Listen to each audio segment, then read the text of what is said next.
وراودته التي هو في بيتها عن نفسه، اور بہلانے پھسلانے لگی وہ عورت جس کے گھر میں وہ تھے، یعنی وہی جس نے ان کو بیٹے کی طرح پالا تھا، اس پہ ایسا شیطان سوار ہوا کہ اس نے یوسف علیہ السلام کو برائی کی طرف بلایا۔ وغلقت الابواب، اور اس نے تمام دروازے بند کر دیے۔ وقالت حیت لک، تو اس نے کہا کہ تم میری اس خواہش کو پورا کرو۔ قال معاذ اللہ، تو انہوں نے کہا میں اللہ کی پناہ میں آتا ہوں۔ انہ ربی احسن مثوایا، بے شک میرا جو رب ہے وہ میرا محسن ہے، اس نے مجھے بڑی عزت دی ہے۔ یہاں رب سے مراد سورہ یوسف کے اسلوب میں جو رب آ رہا ہے وہ مالک کے لیے آ رہا ہے، آگے بھی چل کے رب کا لفظ آئے گا مالک کے لیے۔ تو انہوں نے کہا کہ میں اللہ کی پناہ میں آتا ہوں، بے شک جو میرا مالک ہے یعنی تیرا خاوند، اس نے میری بڑی عزت افزائی کی ہے، وہ میرا محسن ہے، میں اس کے ساتھ غداری کیسے کر سکتا ہوں؟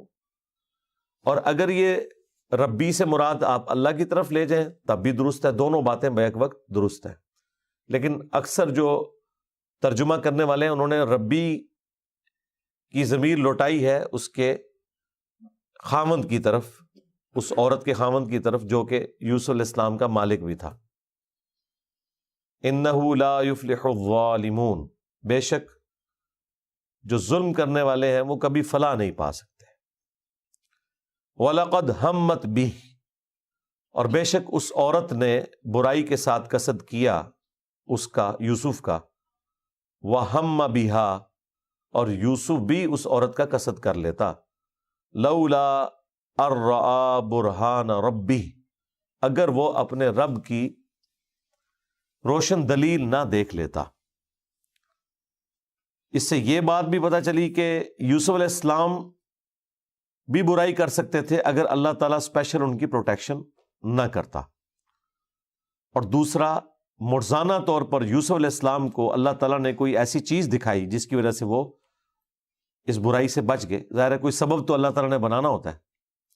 وہ اسرائیلی روایتوں میں ملتا ہے کہ انہیں حضرت یعقوب علیہ السلام کی شکل دکھائی گئی اور وہ انگلی سے اشارہ کر رہے تھے کہ تم نے یہ کام نہیں کرنا، یا عین ممکن ہے جبرائیل علیہ السلام ان کے سامنے ظاہر ہوں اور انہوں نے ان کو گائیڈ کیا ہو، یا جس طریقے سے وہ ایران والوں نے فلم میں فلمایا کہ وہ عورت جو ہے انہیں شیطان کی نظر آنے لگی، یعنی وہ شکل اس کی شیطان والی انہیں دکھنے لگی۔ تو یہ ایک بہت بڑی ایک ان کے لیے آبزرویشن تھی۔ بہرحال کوئی بہت غیر معمولی چیز ہے جو اللہ تعالیٰ نے کہا ہے کہ روشن دلیل ہم نے ان کو دکھائی ہے، کوئی وہ کوئی بھی دلیل ہو سکتی ہے، اس کی تفصیل بیان نہیں کی گئی ہے۔ تو اس کی وجہ سے وہ اس عورت کے فتنے سے بچ گئے۔ اس سے یہ بھی پتہ چلا کہ یہ اتنا بڑا فتنہ ہے کہ وہ عورت جو اس کی ماں تھی، منہ بولی ماں تو تھی، اور اس عورت کو بھی دیکھیں کہ اس نے بچوں کی طرح جس لڑکے کو پالا، اس کے ساتھ وہ برائی میں مبتلا ہونے والا معاملہ اس کو شیطان نے اکسایا۔ اسی لیے اسلام نے منہ بولے ماں بیٹے بہن بھائی کا رشتہ نہیں رکھا ہوا، سیدھی سی بات ہے، وہ اس میں اس طرح کے چانسز ہو جاتے ہیں جب تک کہ محرم والا رشتہ نہ ہو۔ كَذَلِكَ لِنَصْرِفَ عَنْهُ السُّوءَ وَالْفَحْشَاءَ، یہ دلیل ہم نے اس لیے دکھائی کہ تاکہ اس کے ذریعے سے ہم اس طریقے سے دور کر دیں یوسف سے وہ برائی اور بے حیائی کے کام کو۔ إِنَّهُ مِنْ عِبَادِنَا الْمُخْلَصِينَ، بے شک وہ ہمارے مخلص یعنی چنے ہوئے بندوں میں سے ایک تھے۔ یہ لفظ ہے مخلص، دو لفظ ہیں عربی میں، ایک ہے مخلص جو اردو میں بھی استعمال ہوتا ہے۔ مخلص کہتے ہیں بڑا خالص ہے یہ بندہ، اخلاص شو کرنے والا۔ ہر مسلمان کی، مؤمن کی یہ خواہش ہوتی ہے کہ وہ مخلص ہو، اللہ کے لیے اپنے دین کو خالص کرے، کمٹمنٹ شو کرے، کمیٹڈ ہو۔ لیکن انبیاء ہوتے ہیں مخلص، اس سے بھی اعلیٰ درجے کی ڈگری، کہ وہ تو اللہ کے لیے کمیٹڈ ہیں ہی ہیں، اللہ انہیں اپنے لیے چن لیتا ہے۔ تو وہ زبر کے ساتھ بولا جاتا ہے مخلص. یہ زبر اور زیر سے زمین و آسمان کا فرق ہو جاتا ہے. مخلص رب کے لیے اپنے آپ کو خالص کرنے والا. مخلص جس سے اللہ اپنے لیے خود خالص کر لے. یہ تو اعلیٰ ترین درجہ ہے. انبیاء تو مخلص ہوتے ہیں. مرشد رشد و ہدایت دینے والا. مرشد جس کو رشد و ہدایت دی جائے، یعنی وہ پیسو کا یہ ایک سیگا آپ سمجھ لیں. نبی صلی اللہ علیہ وآلہ وسلم ہمارے مرشد ہیں اور ہم نبی کے مرشد ہیں. ہمیں انہوں نے ہدایت دی اور وہ ہمارے ہادی ہیں. اب یہ مرشد اور مرشد کا اتنا فرق ہے. پنجابی میں تو چل جاتا ہے مرشدہ دیدار وے باہو، وہ مرشد کہہ رہے ہوتے ہیں، لفظ مرشد ہے. اس طریقے سے نبی الاسلام کے لیے بھی یہ نعرے جب لگاتے ہیں سیدی مرشدی، یہ لفظ مرشدی بولا جائے گا، مرشدی نہیں بولا جائے گا. لیکن یہ کیا بولتے ہیں؟ سیدی مرشدی. ہاں، جن کو ہم نے ہدایت دی ہوئی ہے، نعوذ باللہ. یہ الٹ ترجمہ ہو جاتا ہے. تو پھر جواب میں وہ کہتے ہیں یا نبی یا نبی. اس کے جواب میں ہونا چاہیے امتی امتی. تو نعرہ ہی غلط بنایا ہوا ہے. یا نعرہ درست تھا، اس کی پروننسیشن انہوں نے غلط کر دی. سیدی مرشدی، سید کے نیچے بھی زیر اور مرشد کے نیچے بھی زیر. تو یہ مخلص اور مخلص. واستبق الباب، اور دونوں دوڑ پڑے دروازے کی طرف. وقدت قمیصہ من دبر، اور اس عورت نے ان کے پیچھے بھاگتے ہوئے جب انہیں پکڑنے کی کوشش کی تو پیچھے سے ان کا کرتا پھٹ گیا، وہ پھاڑ ڈالا. وَأَلْفَيَا سَيِّدَهَا لَدَى الْبَابِ، اور بس اسی حالت میں دروازے کے پاس اس کا خامند عورت کا آ گیا. اب چور تو اس کا پکڑا گیا. تو اس سے پہلے کہ یوسف علیہ السلام اس کی بیوی کی شکایت اسے کرتے، ظاہر ہے ان کا کریکٹر تو تھا اپنے مالک کے سامنے، تو ان کی بات بھی سنی جاتی. لیکن اس کی عورت نے جھوٹا بہانہ کیا، اور کس طرح اس نے الفاظ استعمال کیے. قالت ما جزاء من اراد باہلک سوءا الا، اس نے کہا کہ بتاؤ جو تمہاری گھر والی کے ساتھ برائی کا ارادہ رکھتا ہو اس کی سزا یا بدلہ. جزا جب نیگیٹو معنوں میں لیا جائے گا تو وہ پھر بدلے کے معنوں میں ہوگا، اور اگر پازیٹو معنوں میں ہو تو انعام کے معنوں میں. عربی میں دونوں کے لیے جزا کا لفظ. تو اس کا بدلہ یا سزا سوائے اس کے کیا ہوگی؟ الا ان یسجن او عذاب علیم، کہ یا تو اسے قید میں ڈال دیا جائے یا اسے دردناک سزا دی جائے. اب اس نے تو اپنا مقدمہ پہلے سامنے رکھ دیا. بہرحال وہ شریف انسان تھا، اس نے صرف اپنی بیوی کی بات کے اوپر اکتفا نہیں کیا، یوسف علیہ السلام کی بات بھی سنی. قال، یوسف علیہ السلام نے کہا ہی راودتنی عن نفسی، یہ جو کچھ بول رہی ہے تو جھوٹ کہہ رہی ہے، بلکہ اسی نے مجھے اپنی طرف بلانے کی اور بہلانے کی ناکام کوشش کی تھی. تو انہوں نے بس اتنا مختصر جملہ بولا کہ یہ جھوٹ بول رہی ہے، اس نے کوشش کی. تو اللہ تعالیٰ نے غیبی مدد کی یوسف علیہ السلام کی. وَشَهِدَ شَاهِدٌ مِّنْ أَهْلِهَا، تو ایک گواہ نے جو کہ اس عورت کے رشتہ داروں میں سے تھا. خاوند کے رشتہ داروں میں سے ہوتا تو عورت نے کہاں ماننا تھا. تو بائی چانس وہاں پہ کوئی اسی عورت کا قریبی رشتہ دار تھا جو کہ حمایتی تھا اس عورت کا. ان رشتہ داروں میں سے ایک رشتہ دار موجود تھا. اللہ تعالیٰ نے کوئی ایسا غیبی معاملہ کیا تو وہ بول اٹھا. اس نے ایک علمی بات کی جو بالکل منطقی تھی کہ یہ طریقہ ہے جج کرنے کا. اس زمانے میں تو سی سی ٹی وی کیمرہ نہیں ہوتے تھے اور باقی معاملات اس طریقے سے تو نہیں ہوتے تھے کہ کوئی کاؤنٹر ویریفیکیشن کی جا سکے.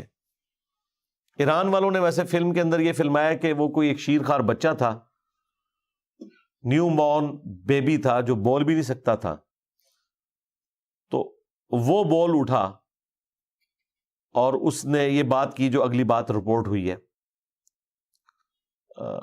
اللہ کی قدرت سے یہ بعید نہیں ہے، لیکن یہ اتنی غیر معمولی بات تھی کہ قرآن میں رپورٹ ہونی چاہیے تھی معجزے کے طور پر، کہ شیر خوارگی میں بچہ بولا ہے، جس طرح کہ عیسیٰ علیہ السلام ماں کی گود میں بولے ہیں تو اللہ تعالیٰ نے اسے رپورٹ کیا ہے کہ یہ ایک غیر معمولی ایک واقعہ ہے جو قانون قدرت کو توڑنے والا ہے، معجزہ ہے، تو یہ بھی معجزہ ہونا تھا۔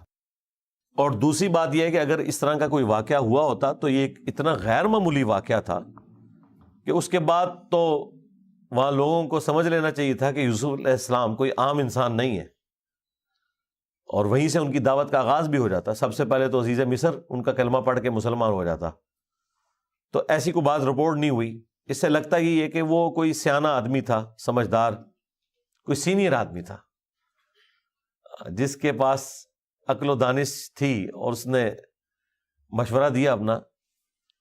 اس نے کہا کہ ان کان قمیصہ قد من قبل، کہ اگر تو یوسف علیہ السلام کی قمیض آگے سے پھٹی ہوئی ہے تو پھر تو یوسف علیہ السلام مجرم ہے، کیونکہ عین ممکن ہے کہ ان کی ہاتھا پائی ہوئی ہو تو عورت اپنی عزت بچانے کی خاطر سامنے سے ظاہر ہے اس کی قمیض پکڑے گی اور پھاڑ دے گی، یہ لاجیکل چیز تھی۔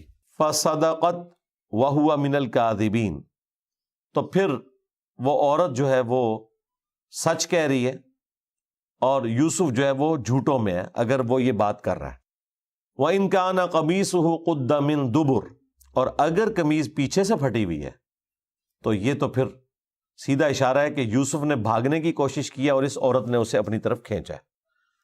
یہ لاجیکل بھی ہے کہ اسی قسم کا ہی کوئی معاملہ فٹ ان بیٹھتا ہے۔ وَإِن كَانَ قَمِيصُهُ قُدَّ مِن دُبُرٍ، اور اگر یہ پیچھے سے قمیض پھٹی ہوئی ہے، فَكَذَبَتْ وَهُوَ مِنَ الصَّادِقِينَ، تو پھر یہ عورت جھوٹی ہے اور وہ سچوں میں سے ہے۔ دیکھیں واقعی کوئی سینئر ممبر تھا کہ جس نے سٹارٹ یوسف علیہ السلام کو جھوٹا کہنے سے کیا ہے۔ پہلے وہ پاسبلٹی بیان کی ہے جس میں یوسف علیہ السلام جھوٹے تھے، اور پھر وہ پاسبلٹی بیان کی ہے جس میں یوسف علیہ السلام سچے تھے۔ اور دوسری اس نے سمجھداری یہ کی ہے کہ اس نے اس کی بیوی کو ڈائریکٹلی جھوٹا یا سچا نہیں کہا، بلکہ کہا کہ یہ جھوٹ بول رہی ہے، لیکن یوسف علیہ السلام کے لیے کیا لفظ استعمال کیے ہیں کہ جھوٹوں میں سے ہے، اور اگر یہ معاملہ ہوا ہے تو یہ سچوں میں سے ہے۔ فَلَمَّا رَأَىٰ قَمِيصَهُ، پس جب عزیز مصر نے اس کی قمیض کو دیکھا، قُدَّ مِن دُبُرٍ، کہ وہ پیچھے سے پھٹی ہوئی تھی، قَالَ إِنَّهُ مِن كَيْدِكُنَّ، تو اسے سمجھ آ گئی، سمجھدار تھا، ہٹ دھرم نہیں تھا، اس نے اپنی بیوی کی سائیڈ بھی نہیں لی، سچائی کے لیے کھڑا ہوا۔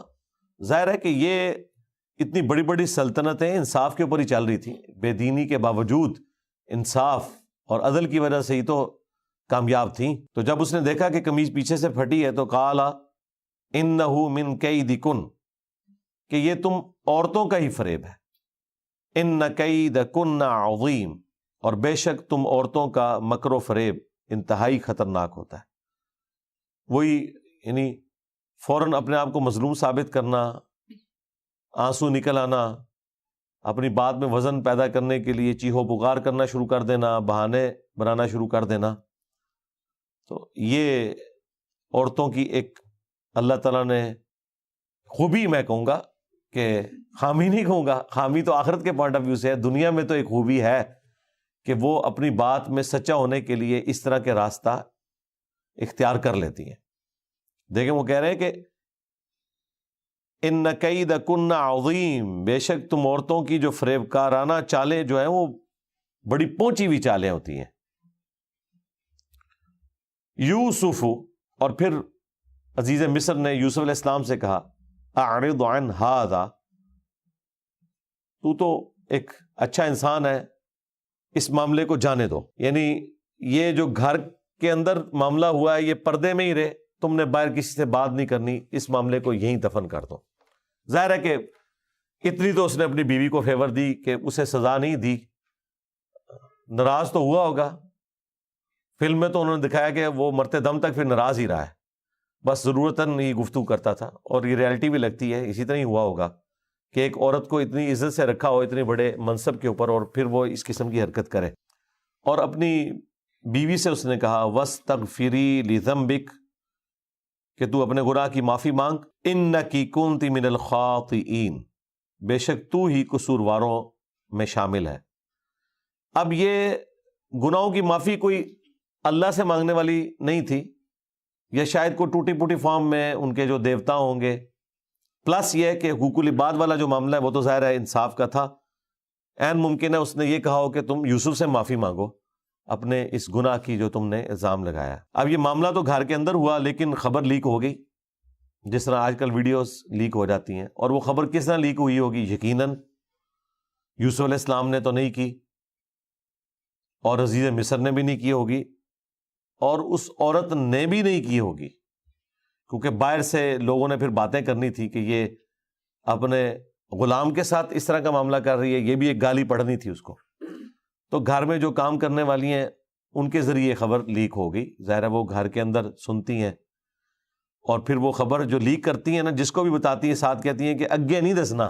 ہاں، اور یوں کرتے کرتے خبر پھیل گئی، اور یہی سین انہوں نے فلمایا اس میں، اور یقیناً یہی فٹ ان بیٹھتا ہے. وقال نسوة فی المدینہ، اور کہنے لگیں اس شہر کی عورتیں، امرأۃ العزیز، جو عزیز مصر کی بیوی ہے، تراود فتاها عن نفسی، وہ تو اپنے نوجوان غلام کو اپنے نفس کے لیے ورگلانا چاہتی تھی.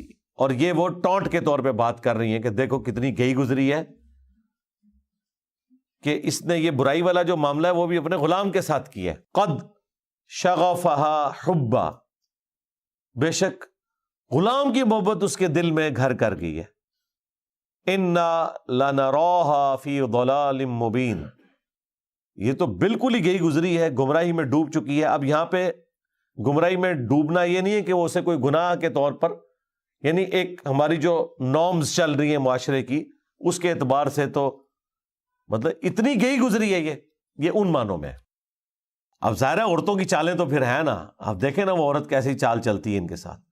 فلما، پس جب، سمعت بمکرہن، اس قسم کی مکرانہ جو باتیں تھیں وہ سنی اس عورت نے کہ اچھا یہ میری وکیلیاں کر دی بھی نے، پنجابی میں کہتے ہیں میری غیبت کر رہی ہیں. ارسلت الیہن، تو اس نے سب کی طرف پیغام بھیجا. وَأَعْتَدَتْ لَهُنَّ مُتَّكَآ، اور اس نے ان کے لیے ایک باقاعدہ مسندیں ارینج کی. کوئی آپ سمجھ لیں کوئی ڈنر پارٹی یا کوئی لنچ ارینج کیا. اس زمانے میں یہ معاملات ہوتے تھے، اور ظاہر ہے کہ اس میں اس نے عام مصر کی عورتیں تو نہیں بلائی ہیں، جو حکومتی لیول کے جو چھوٹے وزیر تھے ان کی بیویوں کو اس نے مدعو کیا، صوبائی وزیر یا وفاقی وزیر. تو ان کے لیے اس نے مسند تیار کی. وَآتَتْ كُلَّ وَاحِدَةٍ مِّنْهُنَّ سِكِّينًا، اور ان میں سے ہر ایک کو اس نے ایک چھری دے دی. وَقَالَتِ اخْرُجْ عَلَيْهِنْ، اور پھر یوسف کو کہا کہ ان عورتوں کے سامنے آؤ. اس سے یہ لگتا ہے کہ ان کا آنا جانا باہر نہیں تھا، بڑے بڑے محل تھے، تو انہوں نے اس کو اندر ہی سارا کچھ پرورش والا معاملہ کیا. اور یہی انہوں نے ویڈیو میں دکھایا. وہ تو پورے پورے سٹیز آباد تھے، تو عورتوں کو یہ نہیں پتا تھا کہ وہ کتنے خوبصورت ہیں. یوسف علیہ السلام کا جو حسن ہے، تو اس محفل کے اندر یوسف علیہ السلام کو بلایا. ظاہر ہے غلام تھے، انہوں نے آرڈر تو قبول کرنا تھا. فلما رأینہ، تو جب انہوں نے دیکھا یوسف علیہ السلام کی طرف، ظاہر ہے کہ اللہ کے پیغمبر بھی تھے، خوبصورت بھی تھے، پھر ان کے ایک چہرے کی وجاہت تھی. اکبرناہ، تو انہوں نے اس کو بہت بڑا خیال کیا. وقطعنا ایدیہن، اور بس اسی کشمکش میں انہوں نے اپنی انگلیاں کاٹ لیں، یعنی زخمی کر لی. یہ نہیں ہے کہ انگلیاں کاٹ دی ہیں، یہ نہیں. اور ظاہر ہے کہ قرآن پاک مختصر بات کر رہا ہے، اس میں فیلنگ دی بلینکس ہم کر سکتے ہیں. جو ہمیں روایتوں سے پتہ چلتا ہے کہ وہ سیب دیے کھانے کے لیے پیش کیے، اور چھریاں ان کے ہاتھوں میں دی، بس عین اس لمحے میں جب وہ سیب کاٹ رہی تھی، کاٹنے کے دوران ذرا وہ چھلکا اتار رہی ہوں گی، یوسف علیہ السلام جب آئے تو ان کی طرف متوجہ ہوئیں وہ عورتیں، تو وہ کاٹتے ہوئے اس میں ایسی متوجہ ہوئیں کہ ان کے ہاتھوں کا بھی کوئی پورشن کٹ گیا. جس طرح ہمارے ڈاکٹر سار صاحب استاد کہا کرتے تھے کہ عین ممکن ہے کہ کسی عورت کا ہاتھ زخمی ہوا اور یوسف علیہ السلام چونکہ غلام تھے وہ اس کی مرہم پٹی کرنے کے لیے اس کے قریب ہوئے ہوں، تو باقی عورتوں نے جان بوجھ کے ہی وہ اپنے ہاتھ تھوڑے تھوڑے کاٹ لیے ہوں توجہ حاصل کرنے کے لیے. جس طرح گھر میں بھی بچوں سے بھی ایسا معاملہ ہو جاتا ہے، اگر کسی بچے سے دوسرے بچے کو زخم لگ جائے تو وہ اپنے آپ کو تھوڑا بہت زخم لگا لیتا ہے مظلوم بننے کے لیے، یا کوئی ایسی ایکٹیویٹی پرفارم کرتا ہے. بہرحال کچھ بھی ہوا، ایک ایکسٹراڈنری واقعہ تھا، باقیوں کے بھی ہاتھ زخمی ہو گئے. وَقُلْنَا حَاشَ لِلَّهِ، تو وہ تعجب میں انہوں نے کہا کہ سبحان اللہ، اللہ پاک ہے، ما هذا بشرا، یہ تو انسان نہیں لگتا، ان هذا الا ملک کریم، یہ تو نہیں مگر کوئی بہت معزز فرشتہ. یہاں جو اللہ کا لفظ آیا ہے یا فرشتے کا ذکر ہے، اس سے مراد قطعاً یہ نہیں کہ وہ اللہ میں یا فرشتوں میں ماننے والے تھے. جو ایک محاورتاً باتیں چل رہی ہوتی تھی نا، جس طرح ہم دیکھیں ہمارے ریلیجن میں کہیں دیوتا کا کانسیپٹ نہیں ہے، لیکن یہاں پر بھی جب صحافی حضرات گفتگو کرتے ہیں تو کسی پولیٹیکل لیڈر کا ذکر کرتے ہوئے جب وہ اپنے آپ کو بڑا سمجھتا ہے تو کہتے ہیں جی یہ تو دیوتا بن رہا ہے، یہ تو مہاتما ہے. حالانکہ یہ کانسیپٹ تو ہمارے ریلیجن میں نہیں ہے، لیکن چونکہ محاورتاً چیزیں چل رہی ہوتی ہیں. اسی طریقے سے زمینی خدا، یہ ٹرم بھی بولی جاتی ہے طاقتور لوگوں کے لیے. تو اس طرح کی جو مثالیں دی جاتی ہیں وہ محاورتاً بسا اوقات دوسرے مذاہب کے لوگوں سے بھی اس زبان میں آ گئی ہوتی ہیں، کیونکہ یہاں پر کوئی ایسی ہمیں تفصیلات نہیں ملتی کہ وہ خدا کے ماننے والے تھے یا نہیں تھے. اس کے الٹ ضرور ملے گا جب یوسف علیہ السلام جیل میں جائیں گے اور وہاں دعوت توحید رکھیں گے اور وہ بتائیں گے کہ یہ جو بت تم نے گھڑ لیے ہیں اللہ تعالیٰ نے ان کی کوئی سند نازل نہیں کی، تو عین ممکن ہے ان کا بھی وہی عقیدہ ہو کہ اوپر ایک خدا ہے، باقی یہ چھوٹے چھوٹے جو آلیہ ہیں جن کے بت بنائے ہوئے ہیں، چھوٹے چھوٹے دیوتا ہیں، گاڈز ہیں، اس قسم کا ہی ان کا کانسیپٹ ہو. تو اس کانسیپٹ میں بڑے خدا کو اللہ کہا جائے اور آسمانی کوئی مخلوق ہے اس کے لیے فرشتے کی ٹرم ہو، تو اس اعتبار سے چل رہی ہو. بہرحال توحید وہاں اس فارم میں موجود نہیں تھی، وہ وہی بت پرستی کے عقائد و نظریات تھے جو اگلی قوموں میں ایگزسٹ کرتے تھے اور اللہ تعالیٰ پیغمبروں کے ذریعے ان کی تطہیر کرتا تھا. تو ایتھیسٹ نہیں تھے، خدا میں بلیو کرنے والے تھے وہ. بہرحال وہ ٹوٹی پوٹی فارم میں ایک توحید کا ایک معاملہ چل رہا تھا. تو انہوں نے کہا کہ یہ تو انسان لگتا ہی نہیں ہے، یہ تو ایک مقرب فرشتہ ہے. قالت، اب تو موقع مل گیا عزیز مصر کی بیوی کو جس کا نام زلیخا رپورٹ ہوا ہے تورات کے اندر. فَذَلِكُنَّ الَّذِي لُمْتُنَّنِي فِيهِ، یہ ہے وہ جس کے بارے میں تم مجھے ملامت کر رہی تھی. تو دیکھ لو تمہاری حالت کیا ہوئی ہے کہ ایک دفعہ دیکھا ہے تو تمہارے ساتھ ایسا معاملہ ہو گیا ہے، اور میرے تو یہ گھر میں رہتا ہے. یعنی وہ اپنے گناہ کو ابھی بھی جسٹیفائی کر رہی ہے، اپنی اس بغاوت کو. اور دیکھیں اگلی دلیری، وَلَقَدْ رَاوَدتُّهُ عَن نَفْسِهِ، میں نے اسے بہت کوشش کی ہے اپنی طرف بلانے کی. فَاسْتَعْصَمَ، لیکن اس نے اپنے آپ کو بچا کے رکھا ہے بڑا پکا ہے، یہ کننا ہے یار. وہ تو اس کو برائی کے طور پہ ذکر کر رہے ہوں گے نا، کوئی تعریف کے لیے نہیں کیا، کیونکہ اگلے الفاظ دیکھیں، وَلَئِن لَّمْ يَفْعَلْ مَا آمُرُهُ، اگر اس نے وہ کام نہ کیا برائی کا جس کی طرف میں اسے مائل کر رہی ہوں، لَيُسْجَنَنَّ، تو میں ضرور اسے قید میں ڈلوا دوں گی، یہ قید میں ڈلوا دیا جائے گا. وَلَيَكُونَ مِنَ الصَّاغِرِينَ، تو یہ ضرور ہو جائے گا چھوٹے لوگوں میں، بے آبرو لوگوں میں، ذلیل و خوار ہو جائے گا. یعنی وہ یہی سمجھتے تھے جب آپ کسی کو جیل میں ڈلوا رہے ہیں تو اسے جیل ہوگی تو مراد یہ ہے کہ مجرم ہے، تو یہ کام میں اس کے ساتھ کروں گی. یعنی وہ ابھی تک اپنے ان معاملات سے پیچھے نہیں ہٹی اور اپنی اسی ڈھٹائی کے ساتھ اسی برائی کے اوپر قائم ہے. اب اس نے تو اپنا پورا پلان کیا ہوا تھا کہ میں اس صورت میں جب یہ میری بات نہیں مانے گا اسے جیل میں ڈلواؤں گی. اور اللہ تعالیٰ کا بھی پلان تھا کہ یوسف علیہ السلام کو یہ بات کلک کی کہ اس وقت اس عورت سے جان چھڑانے کا ذریعہ اب قید خانہ ہی ہے. تو پھر انہوں نے اگلی آیات میں آئے گا، وہ انشاءاللہ اگلی دفعہ ہم کور کریں گے، اللہ تعالیٰ سے دعا کی کہ بجائے اس کے کہ میں اس برائی میں مبتلا ہوں تو یا اللہ مجھے جیل کی زندگی، قید خانے کی عزیز ہے اس چیز سے کہ میں برائی میں مبتلا ہو جاؤں اور تیرا باغی ہو جاؤں. دیکھیں انہوں نے گناہ سے، بدکاری سے بچنے کے لیے تکلیف برداشت کر لی. عموماً آپ کو نیک کام کرنے کے لیے ایک تکلیف برداشت کرنی پڑتی ہے کہ ایفرٹ پٹ کرتے ہیں. برائی سے بچنے کے لیے آپ کو صرف ارادہ کرنا پڑتا ہے کہ میں نے یہ نہیں کرنا. مثلا نماز ایک نیکی کا کام ہے، اس کو کرنے کے لیے آپ کو وضو کرنا پڑتا ہے، مسجد میں جانا پڑتا ہے، ارکین جتنے ہیں وہ ادا کرنے پڑتے ہیں. لیکن گناہ سے بچنے کے لیے آپ کو کچھ کرنا نہیں پڑتا، صرف ایک فیصلہ کرنا پڑتا ہے. گالی منہ میں آئی ہوئی ہے غصے کی وجہ سے، آپ فیصلہ کرتے ہیں میں نے نہیں نکالنی، تو اس کے لیے آپ کو کوئی ایکسٹرا کام نہیں کرنا پڑتا. لیکن دیکھیں پیغمبروں کو برائی سے بچنے کے لیے 9 سے 10 سال کی قید کاٹنی پڑ رہی ہے. تو دیکھیں انہوں نے پھر اپنا آپ منوایا ہے. اللہ تعالیٰ جب کسی کو رتبے دیتا ہے تو پھر اس پہ آزمائشیں بھی ڈالتا ہے. یہ بڑا پوائنٹ کا نقطہ ہے کہ گناہ سے بچنے کے لیے انہیں 9 سے 10 سال جیل میں کاٹنے پڑے. حالانکہ گناہ سے بچنے کا تو انعام ہونا چاہیے، دنیا میں نہ ملے تو آخرت میں. یہاں گناہ سے بچنے کے لیے انہیں ایک سزا کاٹنی پڑی. اور یوسف علیہ السلام کی بھی کتنی بڑائی ہے کہ انہوں نے اس گناہ کی سینسٹیوٹی کو سمجھا کہ میں گناہ سے بچنے کے لیے اگر تکلیف بھی مجھے اٹھانی پڑتی ہے تو میں اللہ تعالیٰ کی بغاوت کا کوئی کام نہ کروں. ہاں، میں یہ تکلیف برداشت کروں.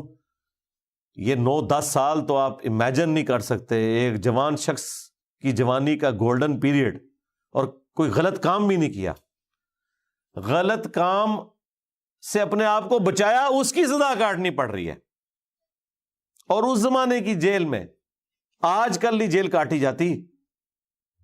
اور جس طریقے سے پھر انہوں نے وہ یوسف علیہ السلام سے متعلقہ جو فلم بنائی ہے 45 ایک ساتھ میں، جو ڈرامہ سیریل ہے، اس میں جو انہوں نے وہ تکلیفیں دکھائی ہیں نا، وہ دیکھ کے ہی انسان پسیج جاتا ہے.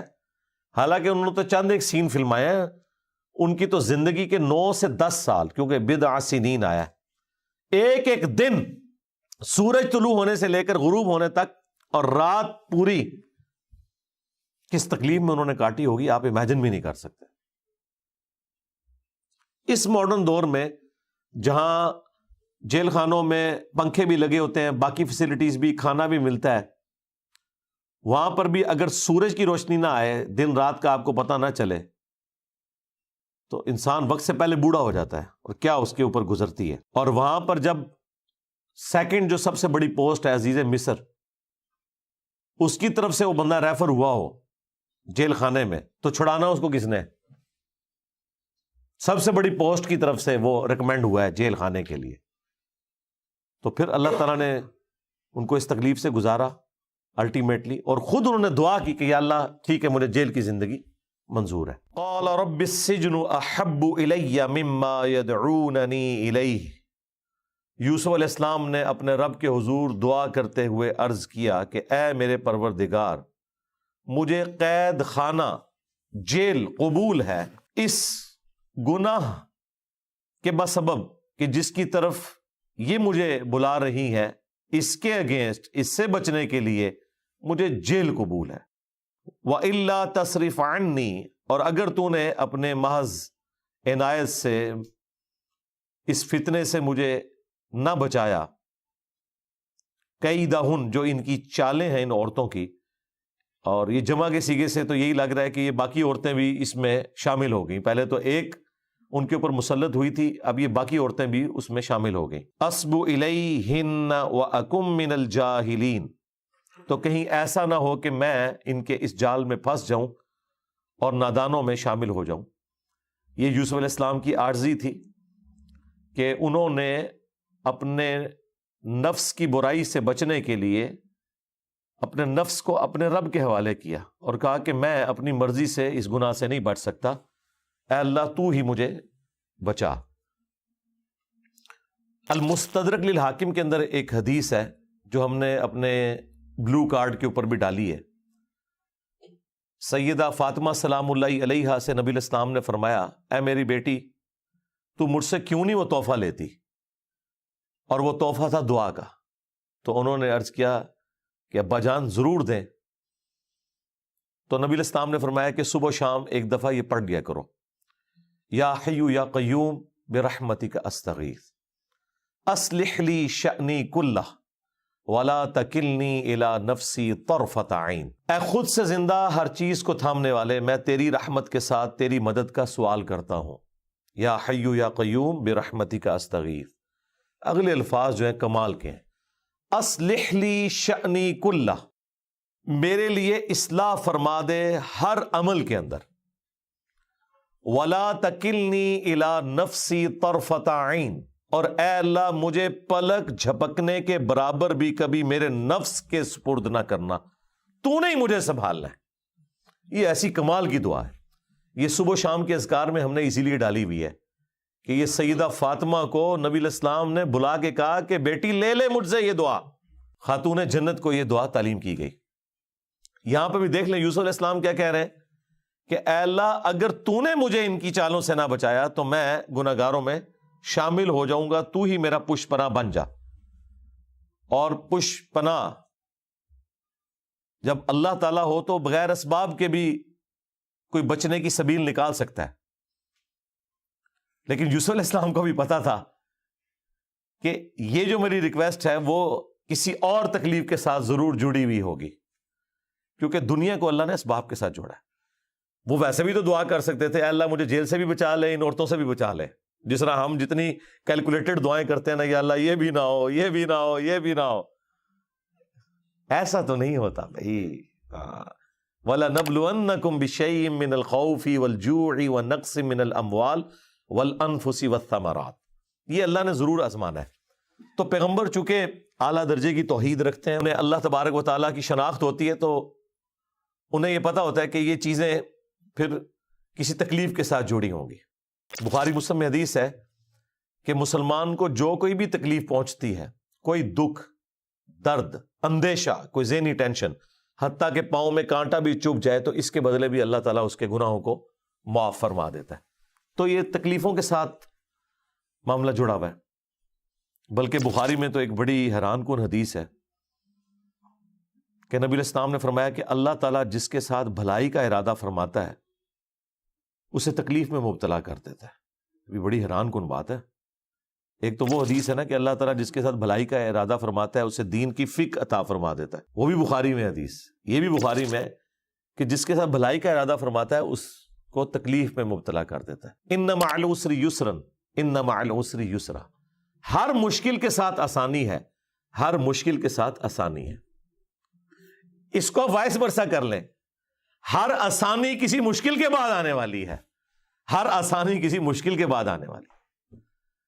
اولاد جیسی نعمت کے لیے بھی اللہ تعالیٰ نے عورت کو پریگنینسی کی تکلیف سے اور ڈیلیوری کی تکلیف سے گزارا ہے۔ یہاں پر بھی یوسف علیہ السلام اتنی بڑی اللہ تعالیٰ سے ڈیمانڈ رکھ رہے ہیں تو انہوں نے پھر اللہ کے حضور عرض کی کہ مجھے جیل قبول ہے اس کے عوض کہ میں گناہ سے بس بچ جاؤں، تیری نافرمانی نہ کروں، اس کے بدلے مجھے جیل بھی جانا پڑتا ہے نا تو میں جانے کے لیے تیار ہوں۔ فَاسْتَجَابَ لَهُ رَبُّهُ، پس اس کے رب نے اس کی دعا کو قبول کر لیا۔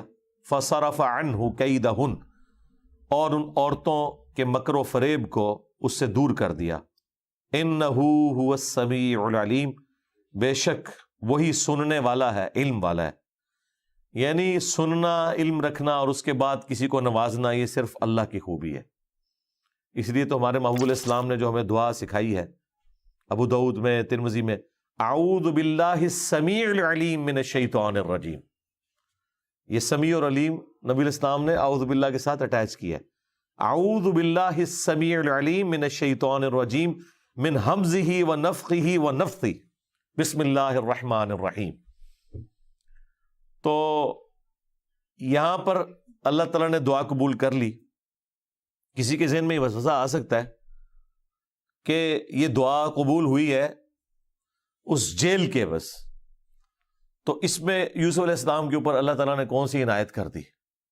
بہت بڑی عنایت ہے. اگر اللہ تعالیٰ نہ چاہتا تو عورتیں اسی ضد کے اوپر ہی اڑی رہتی. وہ تو دھمکی لگا رہی تھی نا کہ جیل میں تجھے پہنچا دیں گے. جیل میں نہ پہنچاتی، وہ بار بار اس طرح کی ایکٹیویٹی پرفارم کرتی. مجھے بتائیں، ایک دفعہ تو یوسف علیہ السلام کو اللہ نے بچا لیا اپنی برہان دکھا کر. اگر اسی ٹیسٹ سے ان کو بار بار گزارا جاتا تو ہر دفعہ تو کوئی برہان نہیں آنی تھی، تو تکلیف دہ چیز تھی. تو وہ بار بار اس تکلیف سے نہیں گزارا بلکہ سیدھا جیل ہی پہنچا دیا. تو یہ اللہ تعالیٰ کی کرم نوازی تھی یوسف علیہ السلام کے اوپر. ثم بدا لهم من بعد ما رأوا الآیات. پھر یہ پورے ایپیسوڈ کے بعد مناسب یہی معلوم ہوا حضرت یوسف علیہ السلام کے ان مخالفین کو جو شیطانی ایک ایجنٹ بنی ہوئی تھی عورتیں. رأوا الآیات، جب انہوں نے یوسف علیہ السلام کی زندگی میں یہ پاک بازی کی نشانیاں دیکھیں، لَيَسْجُنُنَّهُ حَتَّى حِينٍ، کہ وہ اسے کچھ عرصہ کے لیے قید کر دیں تاکہ یہ وقتی طور پہ ایشو ایڈریس ہو جائے. کیونکہ ان کی اپنی عزت بھی تو سٹیک پہ لگی ہوئی تھی نا. یوسف علیہ السلام کی تو لوگ تعریف ہی کر رہے ہوں گے. تو جب کوئی جیل میں چلا جاتا ہے تو وقتی طور پر ایشوز دب جاتے ہیں. یہاں پولیٹیکل لیڈرز کو بھی اسی لیے جیل میں بھیجا جاتا ہے، ورنہ وہ باہر بیٹھیں گے تو روزانہ کوئی نہ کوئی خطاب کریں گے، روزانہ کوئی نہ کوئی نئی بات لے کے آئیں گے. اگر انہیں جیل میں ڈال دیا جائے تو کچھ عرصے کے لیے سکون ہو جاتا ہے. یہ تو آپ نے دیکھا ہے، ہاں ادھر بھی، ورنہ روزانہ قوم سے خطاب ہو رہا ہوتا تھا. تو کسی درجے تک ایشو ایڈریس ہو جاتے ہیں. یہاں پہ بھی آپ دیکھیں، انہوں نے کہا کہ ٹھیک ہے جیل میں ڈالو، یہ ٹاپک تو ڈسکس ہونا بند ہو جائے گا نا. ورنہ تو چار بندے جا کے یوسف علیہ السلام سے پوچھیں گے کہ حضرت کیا ہوا سی، ساری زنانیاں نے انگلیاں وٹ لی ہیں سن، کیا ہوا سی، کچھ سناؤ سانو. پھر وہ بار بار چیزیں ڈسکس ہوتی تھی نا، اور پھر اور خبر پھیلنی تھی اور عورتوں کی بدنامی ہونی تھی. لیکن جب وہ بندہ ہی جیل میں چلا گیا، اس کا کوئی انٹرویو نہیں کر سکتا، اسے کوئی پوچھ نہیں سکتا کہ بھئی اس دن کیا ہوا تھا، تو معاملہ ڈیلیوٹ ہو جاتا ہے. یہ میرا خیال ہے ہماری اسٹیبلشمنٹ نے قرآن پاک سے کوئی اور بات لی ہے نہیں لی، یہ والی بات ضرور لے لی ہے یوسف علیہ السلام کے اس واقعے سے.